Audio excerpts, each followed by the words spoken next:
Au deuxième jour de ce procès, la Cour a continué l'examen des personnalités des accusés et notamment les 3 membres de cette famille Boun, de parents réfugiés politiques ayant fui les Khmers rouges, une éducation stricte, voire brutale. Et puis la parole a été donnée aux experts et c'est intéressant, ils ont exprimé leur incompréhension, le décalage complet entre la personnalité normale des accusés, leur casier vierge et la barbarie des faits qui sont reprochés. Tout ça pour en revenir à cette enfance des accusés élevée à coups de ceinture et de brimade, selon eux.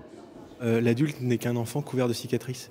Et quand on entend, au travers des dépositions des accusés, voire même de gens qui sont extérieurs à la famille, la manière dont ces enfants ont été dressés, ont été corrigés, effectivement, les choses font froid dans le dos.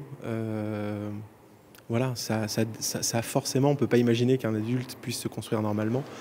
Et puis un procès, ce sont des instants, des moments, mais aussi des images. Et il y a cette image forte des parents et du beau-père de Christophe Rambourg venus assister à ce procès avec des t-shirts à l'effigie de leur fils. Éprouvés, ils n'ont pas souhaité s'exprimer. C'est donc leur avocat qui dira leur agacement puisqu'ils n'ont toujours pas de réponse aux questions essentielles qu'ils se posent sur les circonstances de la mort de leur fils. On ne sait absolument rien. C'est tout l'enjeu de ce procès. Donc la difficulté, c'est qu'aujourd'hui, les débats portent sur la personnalité de l'accusé.